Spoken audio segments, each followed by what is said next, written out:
정말 우리는 살아가면서 정말 알아야 할 것을 알지 못한다기보다는 아주 잊고 사는 경우가 많습니다. 사람이 여러 가지 복잡한 것들이 많지만 우리 인생에서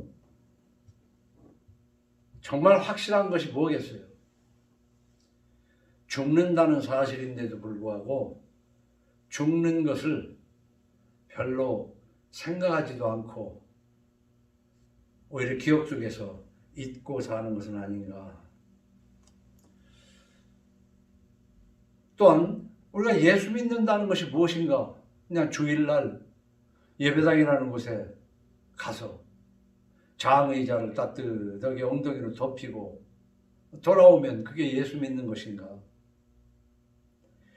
그래서 날마다 상기시키기 위해서 날마다가 아니라 주마다 강의할 때마다 예수 믿는 게 도대체 뭐냐.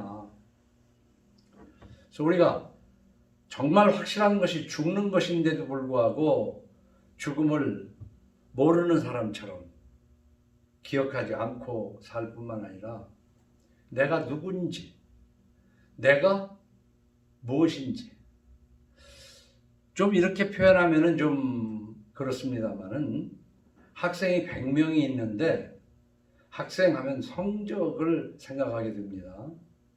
그러면 그 학생은요, 여러 가지 생각할 것이 있지만 내 성적이 어디쯤 있을까라는 것을 늘 생각하는 학생이 되어야 되는 거거든요.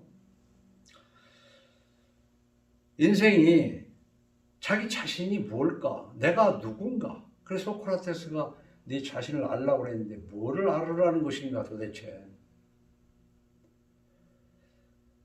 우리는 하나님을 믿을 때 창조주 여호와 하나님 아버지 이 네 단을 처음에 하고 우리 주 예수 그리스도를 알아야 된다고 그랬습니다. 그러면 제일 첫 번째가 창조주인데 뭐 어떤 사람은 교회를 수십 년을 다녔어도 글쎄 이 자연이 하나님이 만들었다고 내심 회의를 품고 있는 사람이 있어요. 그러나 창조주가 엄연히 계시고 우리 주 예수 그리스도께서 창조주라는 것을 알고 믿어야 되는 게 예수예요. 예수 믿는 거예요. 그런데 그럼 창조주라는 걸 믿어서 그럼 나는 뭐냐? 존재하는 모든 것이 하나님으로부터 만들어졌기 때문에 해와 달이 피조물이라면 나도 피조물이다. 하나님이 만드신. 그러면 학생들이 쭉 100명 속에서 내 성적이 나는 성적으로 따지면 어디쯤 서 있는 걸 알아야 되는 것처럼 이 피조물들 중에서 나는 어느 위치인가를 알아야 된다는 말이에요. 그래서 살아가면서 벌레나 개, 돼지를 보면서 나는 저것들보다는 그래도 잘났구나 이렇게 생각한단 말이에요. 이걸 좀 더 다른 데로 얘기하면 성적도 그저 우물한 개구리처럼 몇 명밖에 안 되는 데서 내가 성적이 이렇구나 하는 건데 전국적으로 내가 어느 위치인가를 좀 알아야 되거든요. 그래서 숲을 보지 못하고 부분만 보는 눈먼 사람이 코끼리를 더듬는 것 같이 뭔가 아는 것 같은데 잘 몰라. 그래서 자기 자신에 대해서도 아는 것 같으나 몰라. 벌레보다는 내가 좀 낫구나. 어? 그런데 그 덩치로 보면은 말이나 코끼리나 하늘 나는 그 엄청난 독수리에 비하면 또 별것도 아닌 것 같고 그런가 하면 해와 달과 별에 비하면은 진짜 보이지도 않는 한 점에 불과하다 이 말이에요. 그러나 우리 인간은 우리가 익히 알고 있는 것처럼 교회를 안 다녀도 인간은 만물의 영장이라는 말을 들어봤어요. 영장이 뭡니까? 영묘한 능력을 가진 우두머리라는 말이에요. 우리가 덩치로 작은, 우리보다 작은 개나 고양이나 이런 것보다 덩치로는 크지만 우리보다 훨씬 더 큰 덩치나 물속을 하늘을 나는 그 어떤 힘센 것들이 있다 하더라도 그것들보다는 영묘한 존재라는 것을 알아야 돼요. 이제 날이 더워져서 벌써 이렇게 걷기를 하다 보면은 날파리들이 수없이 정말 한 점에 불과한 것들이 막 날아다니고는 그런 작은 것에서부터 큰 거. 학교에서 학생이 성적으로 따지면 나보다는 훨씬 잘하는 사람에 비하면 내가 참 별거 아니구나. 인간은 상대적인 존재거든요. 이 자본주의 속에는 돈을 좀 벌었다고 으쓱하지만 그보다 많은 돈을 가진 사람이 정말 많아요. 자기보다 없는 사람에 비하니까 굉장히 있는 것 같지만 배움도 그래요. 뭐 박사학위를 가졌다고 하더라도 얼마나 저명한 유명한 대단한 박사들이 많이 있습니까? 그래서 이런 것에 비하면 자기는 참 초라한 존재예요. 그래서 예수 믿는다는 것은 먼저 부피적으로 덩치적으로 봐서 우주 만물에 비하면 나는 정말 한정 티끌에 불과한 존재인 것을 아는 겁니다. 그럼에도 불구하고 아무리 위대한 해와 달과 별이 있더라도 그것들은 영묘한 능력이 없습니다. 그냥 물체일 뿐이에요. 그래서 우리가 창세기를 보면 태초에 하나님이 천지를 창조하시니라 로 시작해가지고 4절에 보면요, 그 빛이 하나님이 보시기에 좋았더라. 하나님이 창조주고 하나님에 의해서 만들어진 피조물을 보고 좋았더라는 거예요. 마치 우리가 어려서 찰흙 가지고 뭐를 만들어 놓고 내가 잘 만들었구나 하고 만족하는 것처럼 하나님이 그 빛이 하나님이 보시기에 좋았더라. 이렇게 하루하루 만드는 것마다 좋았더라가 계속 써 있습니다. 10절을 보면 하나님이 묻을 땅이라 부르시고 모인 물을 바다라 부르시니 하나님이 보시기에 좋았더라. 셋째 날 보면 12절에 땅이 풀과 각기 종류대로 씨 맺는 채소와 각기 종류대로 씨 가진 열매 맺는 나무를 내니 하나님이 보시기에 좋았더라. 하나님은 하나님이 만드신 그 모든 것을 보시고 좋았더라. 그 인격이 우리에게 있는 거예요. 우리도 우리가 만든 걸 좋아요. 다른 사람은 누가 뭐라고 해도 아무리 다른 사람이 잘 만드는 것보다도 내가 만든 것이 나는 좋다 그 말이에요. 그 뒤에 18절을 보면 낮과 밤을 주관하게 하시고 빛과 어둠을 나누게 하시니 하나님이 보시기에 좋았더라. 또 그 다음 날도 하나님이 큰 21절입니다. 하나님이 큰 바다 짐승들과 무태서 번성하여 움직이는 모든 생물을 그 종류대로 날개 있는 모든 새를 그 종류대로 창조하시니 하나님이 보시기에 좋았더라. 우리가 이제 여기에서 중고등학교를 통해서 이제 우리는 진화를 배웠어요. 그걸 과학이라고. 그러나 모든 것은 하나님이 그 종류대로 만들었다고 성경은 얘기하고 있는 거예요. 그 판단은 이제 차후에 하더라도 25절에 보니까 하나님이 땅의 짐승을 그 종류대로, 가축을 그 종류대로, 땅에 기는 모든 것을 그 종류대로 하나님이 만드시니 하나님이 보시기에 좋았더라. 그 25절에 그렇게 하고 이제 닷새가 끝났습니다. 여섯째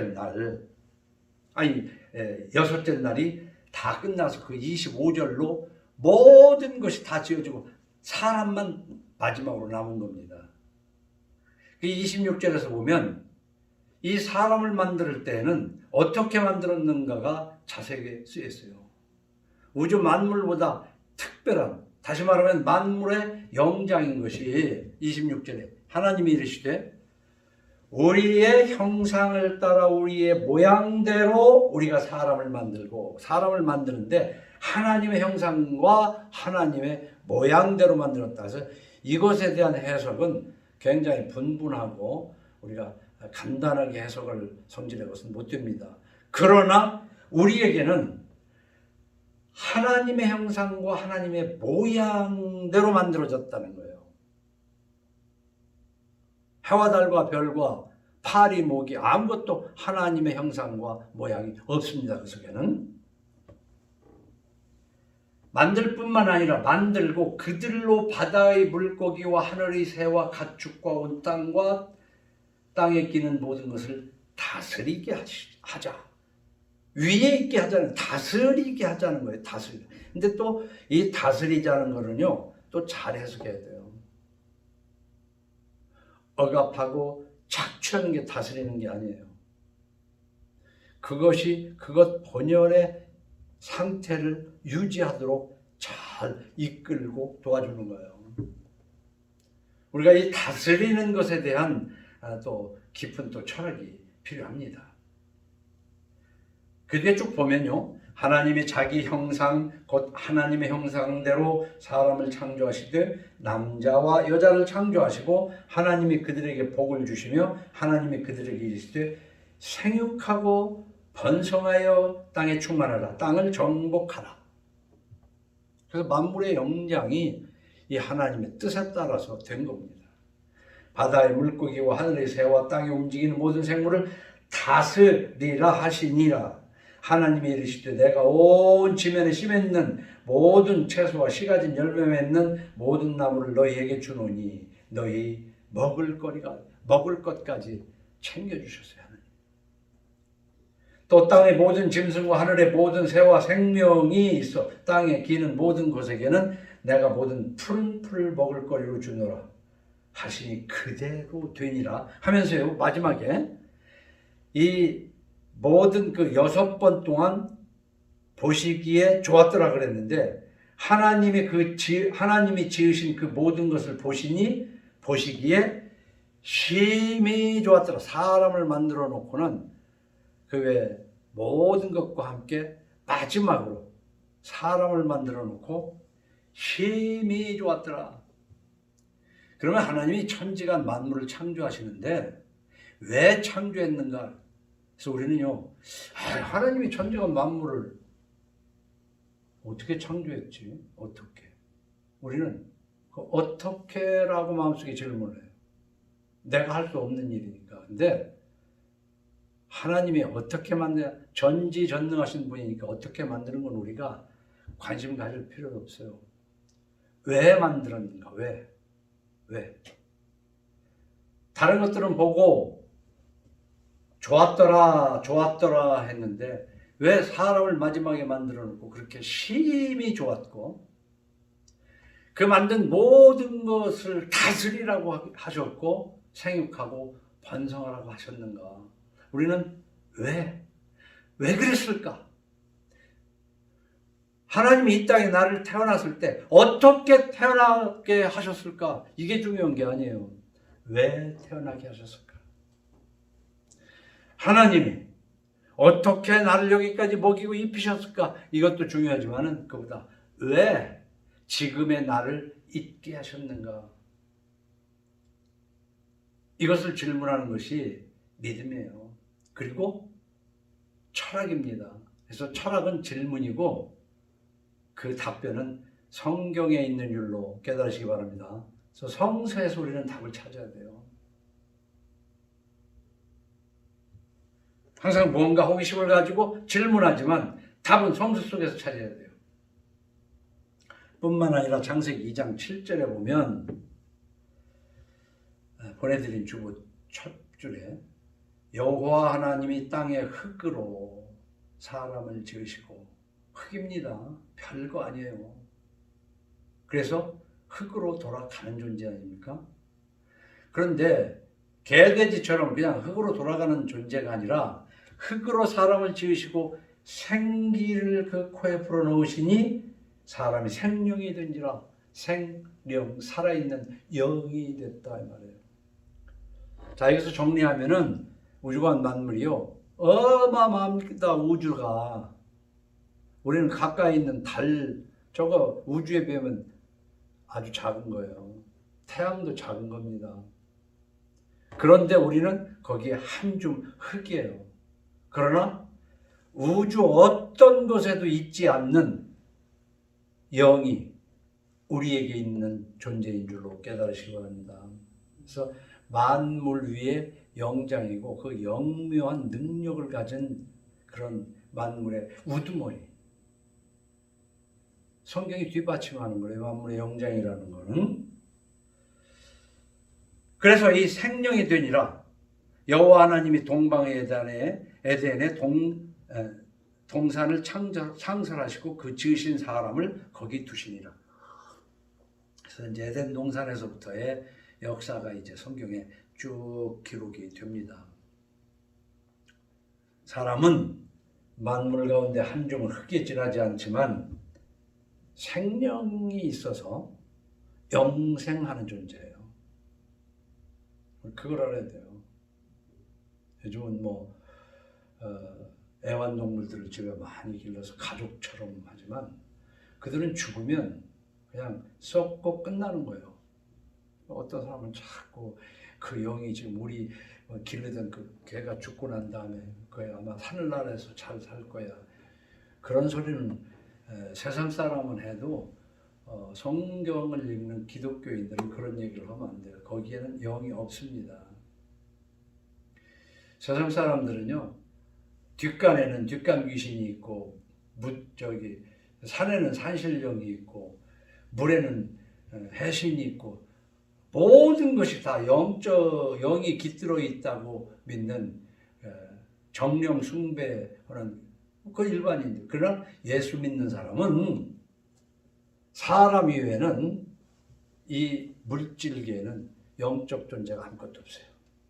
하나님만이 영적 존재, 아니 사람만이 영적 존재로 만드셨다고 창세기 2장 7절에 기록하고 있는 거예요. 여호와 하나님이 땅의 흙으로 사람을 지으시고 생기를 그 코에 불어넣으셨다. 그렇기 때문에 우리 인간은요, 나만 못한 벌레를 보고 대단한 존재라고 생각할 것이 아니라 나보다도 훨씬 월등한 존재들이 있지만 그들이 있지 않는 영을 소유한 대단한 존재라는 걸 알아야 돼요. 이게 지금 예수 믿는다는 것이 무엇이냐 하는 것을 오늘은 좀 길게 설명을 했어요. 그러나 이 정도는 알아야 돼요. 이 정도는 알아야. 그런데 이제 출발하는 거예요. 예수 믿는 건. 그런 내가 누구냐라는 존재를 알고 난 다음에 이것은 내가 가르쳐 주어서가 아니라 성경 규절을 읽고, 성경에 그렇게 하나님의 말씀이 그렇게 써 있다. 그런데 이 에덴 동산에서부터 하나님이 실망하신 아담과 하와의 후손으로서 우리는 태어나서부터 알고 지은 죄도 있고 모르고 지은 죄도 있고, 그게 죄인지 모르면서 지은 것뿐만 아니라 그냥 습관적으로 짓는 것도 있고, 그래 누구나 의인은 없나니 하나도 없고 우리 모두는 다 하나님 앞에 죄인이라는 것을 인정하는 거예요. 그것이 인정이 안 된다면 그 사람은 아직 태어난 게 아니에요. 부모의 뱃속에서는 태어났을지 몰라도 거듭난 사람이 아니다 그 말입니다. 이렇게 영생하는 특별한 존재로서 그럼에도 불구하고 큰 죄인인데, 또한 그럼에도 불구하고 그 엄청난 죄를 대신해서 십자가에 죽으신 하나님의 사랑에 감사하면서 이제 십계명을 따라 사는데, 십계명을 해석하는 것도 구약적으로는 그냥 우선 출발할 때 하나님을 무시하지 말고 이웃을 해치지 마라. 그걸 조금 더 확대하면 하나님과 부모를 멸시하지 말고 이웃을 해치지 말고 살아라. 그러나 구약에서도 이웃을 사랑을 가르치지만 예수님이 분명히 네 하나님을 사랑하고 네 이웃을 사랑하라. 사랑으로 승화시켰어요. 그럼 이 사랑이 무엇인가를 알아가면서 그 사랑을 실천하는 것이 그게 신앙생활하는 거예요. 그런데 이제 본론으로 들어가서 우리는 자본주의 세상 속에 사는 것을 항상 인정해야 됩니다. 나도 모르게 우리는 젖어버렸어요. 이 자본주의 속에서. 무엇에 젖었냐 하면은 이 세상은 돈이 첫째예요. 그 모든 것이 돈 아래 지금 종속되어 있어요. 근데 아니 난 안 그래. 천만에요. 돈에 종속되어 있습니다. 다만 자신의 자존심을 생각해서 그렇지 않다고 생각하고 싶지만은 돈이면 끝나는 세상이에요. 모든 것이. 응? 좀 비유를 하면은 별로 좀 그렇지만 자본주의 속에서는 그렇습니다. 마음에 안 드는 사람을 해코지하기 위해서 청구를 시키면은 얼마만 주면 참 어떤 해를 끼친단 말이에요. 그래서 누가 그런 얘기가 있어요. 자기를 해치려고 청구받고 해치려고 오는 사람이 있어가지고 얘기 좀 하자. 여러 가지 얘기를 하다가 얼마 받고 왔냐? 암만 얼마를 받기로 했다. 그래? 그 내가 2배 줄 테니까 가서 그놈을 죽여라. 하니까 알았다고 그러면서 그러더라 하는 참 썰렁한 얘기입니다만은 가만히 생각해 보면 우리는 자본주의 속에 함몰되어 있는 것을 먼저 인식하면서 여기에서부터 하나님이 구원해 주기를 바라는 것이 예수 믿는 것이다. 그러나 우리는 그 속에서 진흙탕 속에서 헤매면서 그 속에 더 잘 살게 해달라고 기도하는 미신을 믿고 있지는 않느냐 그 말입니다. 우린 자본주의 세상 속에 살면서 특히 아가서를 읽어왔습니다. 그래서 오늘 10절만 읽고 다음 주로 그냥 끝을 낼까 하는데, 아가서를 묵상하는 사람은 자신이 만물 가운데 특별한 존재로 지으신 하나님의 뜻을 깨달아야 돼요. 왜 하나님이 나를 보냈을까? 이 땅에. 그리고 지금까지 걸음걸음 걸어온 동안 하나님이 개입하신 것을 느끼는 거예요. 그러면서 하나님이 짝져주신 2사람이 교회를 이루는 겁니다. 교회가 뭡니까? 하나님을 인정하는 사람들끼리 모여서 서로 위로하고 격려하고 이끌어가면서 사는 것이 교회란 말이에요. 그런데 교회라는 가정조차도 그 안에는 무엇이 핵심적으로 있느냐? 이 자본주의 속에서 돈과 명예가 사실은 바라는 목표로 되어 있다는 말이에요. 얼마나 많은 부를 쌓고 부만 쌓아가지고는 안 되겠거든요. 그래도 누가 좀 알아줘야 되겠잖아요. 명예를 얻어야 되겠잖아요. 그러나 돈과 명예보다도 먼저 창조주와 피조물, 내 죄를 대신하여 십자가에 죽으신 예수 그리스도의 사랑에 보답하는 삶을 살면서 창조주께서 지원하는 돈과 명예로 사는 것이 진정한 예수 믿는 것인 줄로 믿으시기 바랍니다.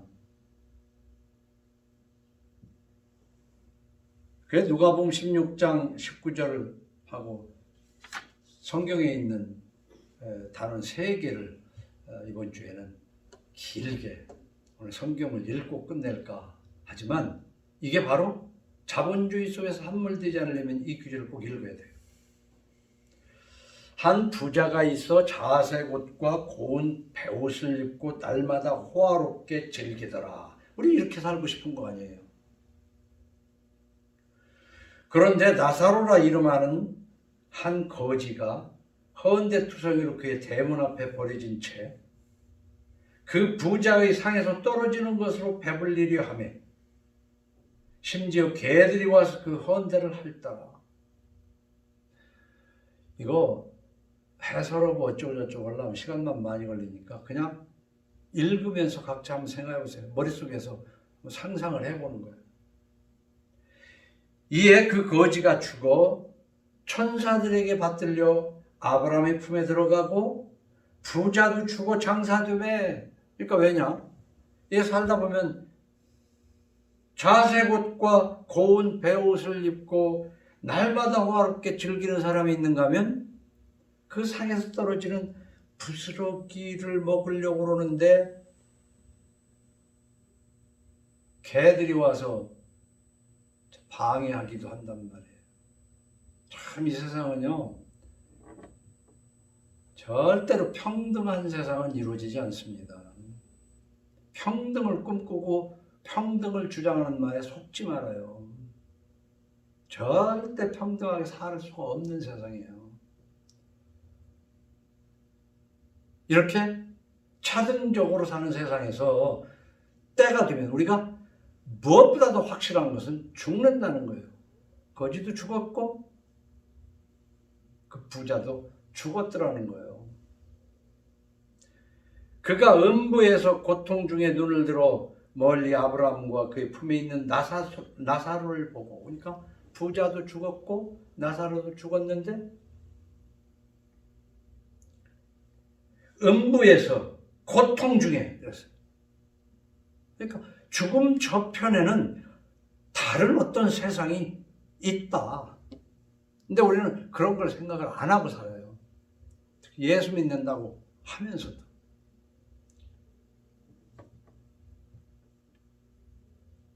나사로를 보고 불러 이르되 아버지 아브라함이여 나를 긍휼히 여기소서. 이 부자가 지금 하는 얘기입니다. 어디에서? 음부에서 고통 중에. 그러면서 자기 상에서 떨어지는 부스러기를 먹던 나사로가 죽어 좋은 곳에 있는 것을 보는 거예요. 이곳과 저곳은 보이는 곳이야. 지옥과 천국은 서로 아는 곳이라는 거야. 나사로를 좀 보내서 그 손가락 끝에 물을 찍어 나사로 시켜 물 한 컵만, 물 한 대접만이 아니라 그 손끝에다가 물 한 방울만이라도 좀 찍어서 내 혀를 서늘하게 하소서. 이게 참 비참한 얘기입니다. 이 세상에서 그 나사로는 부자의 상에서 떨어지는 부스러기, 이걸 꼭 그렇게 말하죠. 이 세상은요, 어떻게 보면 회사에서 일하는 것도 다 부스러기 떨어져 먹는, 주워 먹는 거예요. 공산주의자의 말로 하면은 자본가들에게 착취를 당하는 거라고 볼 수도 있는 것이고, 그런데 이 지금 죽음 뒤편에서의 얘기입니다. 내 혀를 서늘하게 하소서. 얼마나 고통스러우면 그 물 한 컵만 달라 소리도 못하고 그 나사로. 근데 여기에는 내가 이 불꽃 가운데서 괴로워하나이다. 아브라함이 이르되 예, 너는 살았을 때 좋은 것을 받았고 나사로는 고난을 받았으니 이것을 기억하라. 이제 그는 여기서 위로를 받고 너는 괴로움을 받느니라. 그뿐 아니라 너희와 우리 사이에 큰 구렁텅이가 놓여 있어 여기서 너희에게 건너가고자 하되 갈 수 없고 거기서 우리에게 건너올 수도 없게. 여기서 거기는 보는데 그 사이에 구렁텅이가 있어가지고 네가 오지도 못하고 이쪽에서 그쪽으로 가지도 못하는 영원한 분리가 있다는 거야. 이 세상은요, 부자와 거지 사이에 부자가 거지가 되기도 하고 거지가 부자가 되기도 하고 건너가기도 하고 건너오기도 하지만 거의 그런 일이 힘들죠. 개천에서 용나는 수가 더러 있기는 하지만, 그러나 죽음 뒤편에서는 이미 한번, 이것은 무엇과 하나님이, 사람이 죽는 것은 하나님이 정하신 것이요 죽음 뒤에는 심판이 있으리니 그랬습니다.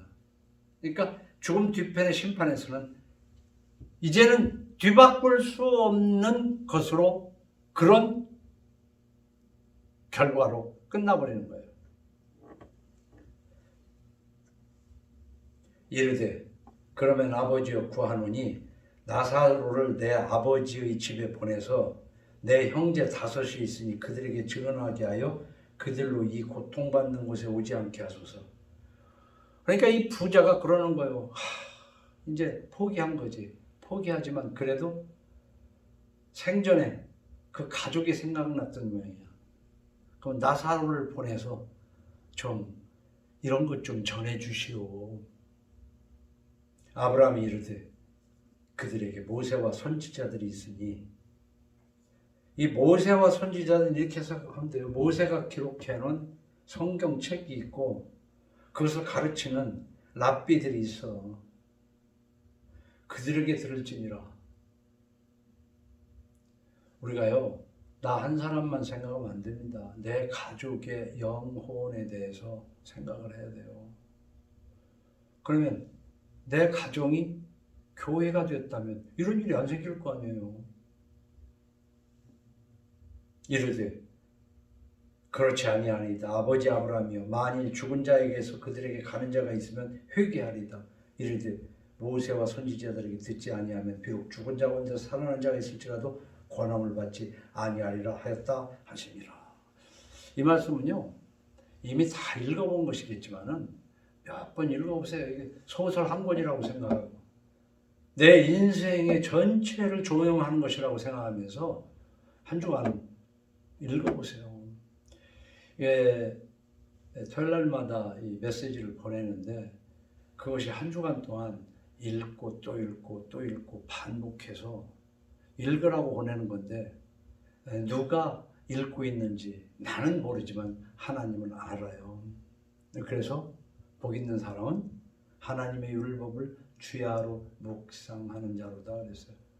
그것을 자꾸 읽고 또 읽는다는 자체가 그게 복 받은 것이고 복 받을 것입니다. 또 하나는 누가복음 12장 15절인데, 이 자본주의 속에서 한번 잘 생각해 봐야 돼요.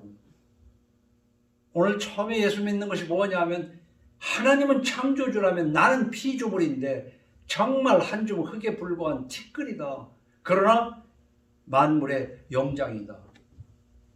근데 보니까 하나님의 형상과 모형대로 만들어졌을 뿐만 아니라 생기를 불어넣으셔서 내가 생명이 되었다.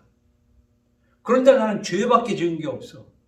근데 그 죄를 싹 도말하시려고, 페인트 아웃 하시려고 예수님의 피를 흘리게 했다.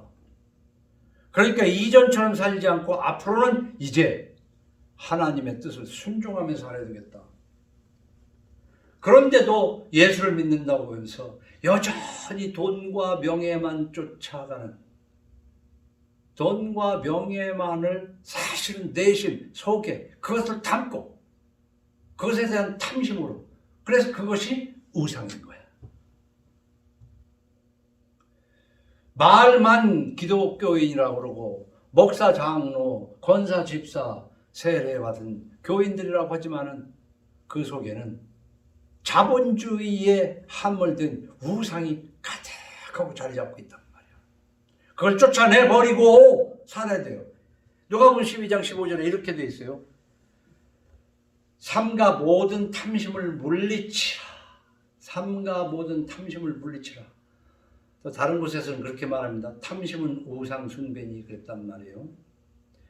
사람의 생명이 그 소유에 넉넉한 데 있지 아니하니라 하시고 또 비유로 그들에게 말하여 이르시되 한 부자가, 여기 또 부자가 나오네요. 아까는 그 참 자색올듯을 입고 연락하고 살던 부자였는데 결국은 아브라함에게 그 물 한 방울을 구걸하는 부자였어요. 죽어서. 그 밭에 소출이 풍성함에 이 부자는 뭐 하는 일이 잘 돼서 자꾸 쌓여지는 게 막 돈바구니에 돈이 넘치는 거야. 신바람이 나는 거죠. 심중에 생각하여 이르되 내가 곡식 쌓아둘 곳이 없으니 어찌할까. 걱정도 참 여러 가지지. 어떻게 해야 곡식이 많이 날까 이런 걱정이 아니라 이거 쌓아둘 곳이 없는데 쌓고 또 쌓아야 되겠는데 이거 참 곡식은 자꾸 들어오는데 이거 어떻게 하지? 또 이러되 내가 이렇게 하리라. 내 곡간을 헐고 더 크게 짓고 내 모든 곡식과 물건을 거기 쌓아두리라. 또 내가 내 영혼에게 이르되 영혼아 여러 해 쓸 물건을 많이 쌓아두었으니 평안히 쉬고 먹고 마시고 즐거워하자 하리라. 하되 하나님이 하시는 말씀을 이제 잘 들어보는 거예요. 이르시되 어리석은 자여 오늘 밤에 네 영혼을 도로 찾으리니. 이거 다른 말로 얘기하면은 네 호흡이 끊어질 것이니. 그러면 창고를 더 크게 짓고 한 네 준비한 것이 누구의 것이 되겠느냐 하셨으니. 자기를 위하여 재물을 쌓아두고 하나님께 대하여 부유하지 못한 자가 이와 같으니라. 우리 인생에 있어서 참 불확실한 게 인생이에요. 인생이 뭐냐면 불확실한 거예요. 한치 앞을 몰라요. 내일 일은 아무도 몰라요.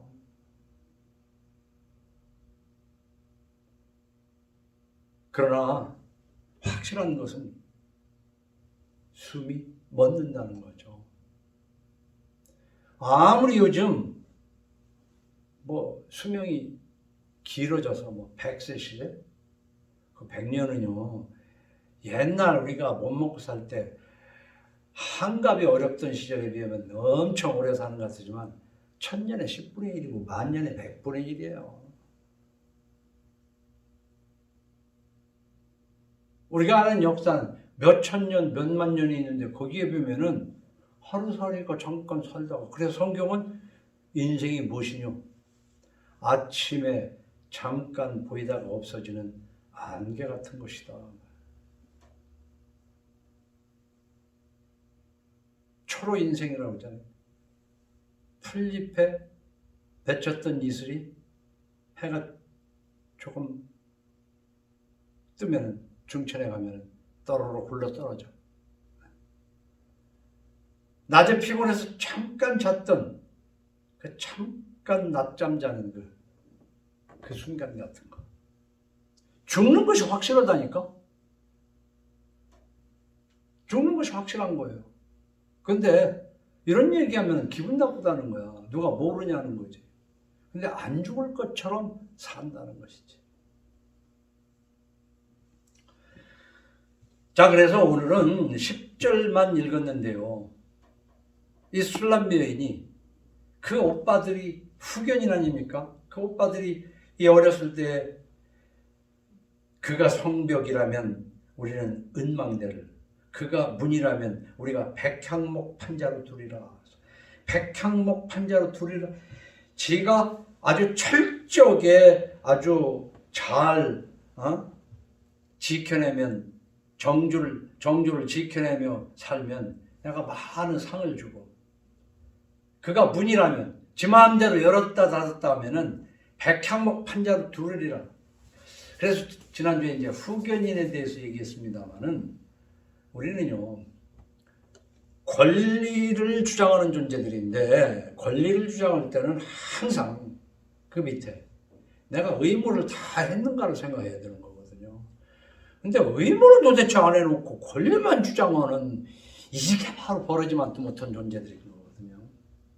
그래서 후견인을 두게 될 때는 제대로 된 후견이라면은 어미 꾸짖는 후견인 거예요.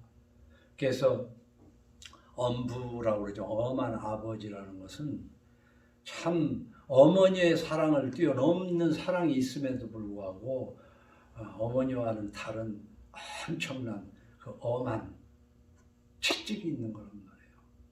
근데 그것이 하나님의 형상이요 하나님의 모양입니다. 근데 한국에서는요 엄부에 대한 어떤 개념이 많이 없어져 버려가지고 하나님한테 그냥 떼쓰면 되는 건 줄 알아요. 떼쓰면은 달랄 걸 달라고 해야지. 줄 걸 주는 거지. 응? 그렇기 때문에 그가 문이라면 우리가 백향목 판자로 두리라 그랬는데 아주 백향목 판자 그런 것들을 하나님이 싹 쓸어버린다고 오늘 시편에서는 이제 그걸 읽었죠. 근데 간섭하는 거예요.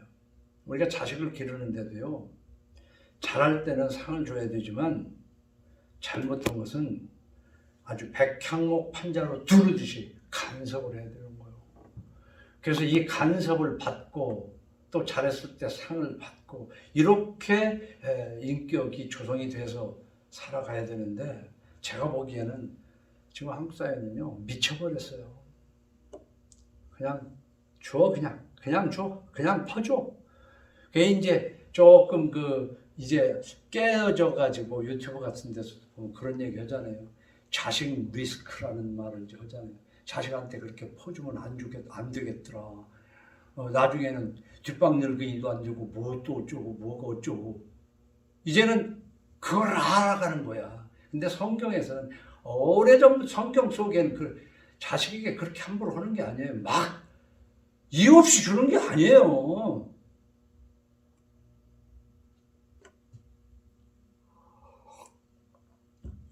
우리가 백향목 판자로 두르리라 하는 것은 간섭인데 선진국이라는 건 뭐냐면 법이 잘 실현되는 나라가 선진국이에요.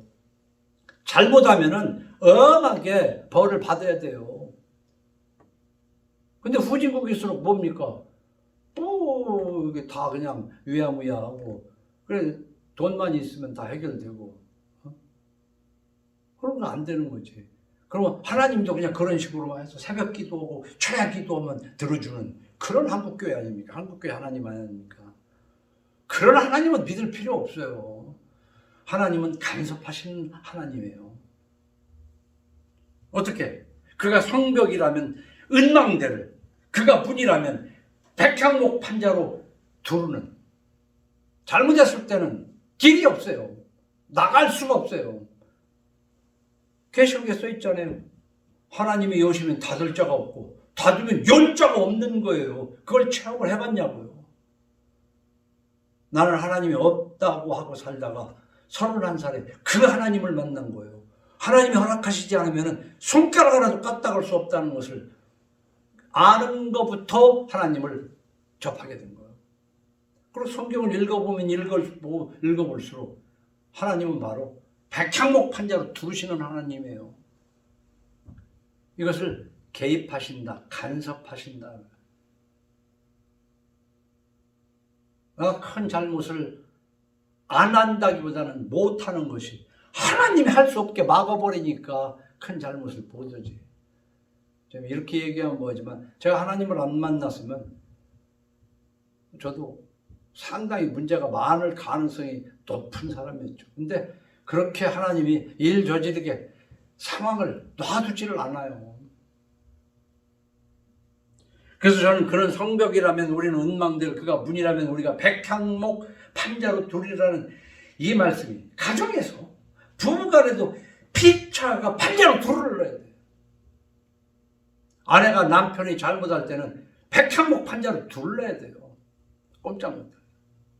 남편은 아내를 둘러야 돼요. 아내는 남편을 두르고 부모는 자식은 부모를 막아야 되는 거예요. 안 되는 건 안 된다고 막아야 되는 거라는 말이에요. 이것이 없어. 이것이 없이 그냥 좋은 게 좋은 거 그냥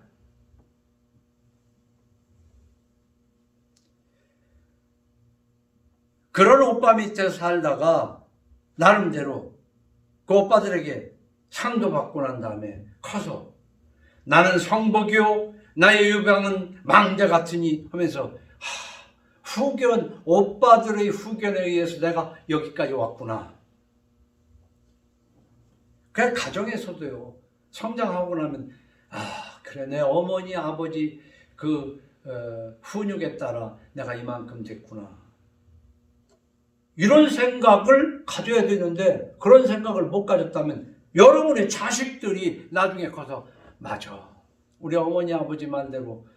그런데 이슬람 여인은 잘 지켰잖아요. 그래서 아주 뿌듯한 자부심을 갖는 거예요.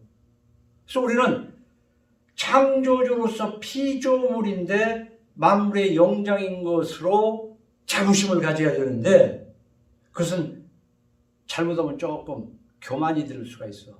그러나 하나님의 언약을 지켰더니 하나님이 이렇게 나에게 상을 주셨구나 하고 자부심을 가질 때는 거룩한 자부심이 되는 거예요. 그래서 오늘 제목을 거룩한 자부심이라고 했습니다. 자부심 자체가 좋은 거예요. 이런 자부심이 있어야 됩니다.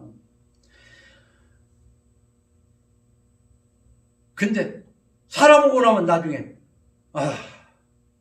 어머니 말씀대로 살 걸, 아버지의 뜻을 따를 걸 후회하고 눈물을 흘리며 한숨을 쳐봐야 그건 이미 늦은 거야. 이제는 그건 이미 다 지나간 거야. 지나간 거.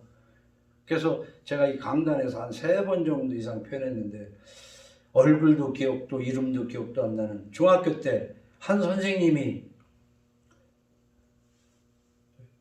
전근을 가시면서 조회 시간에 인사를 하잖아요. 가면서 떠나면서 여러 가지 딴 말은 기억 안 나는데 그게 기억나는 거예요.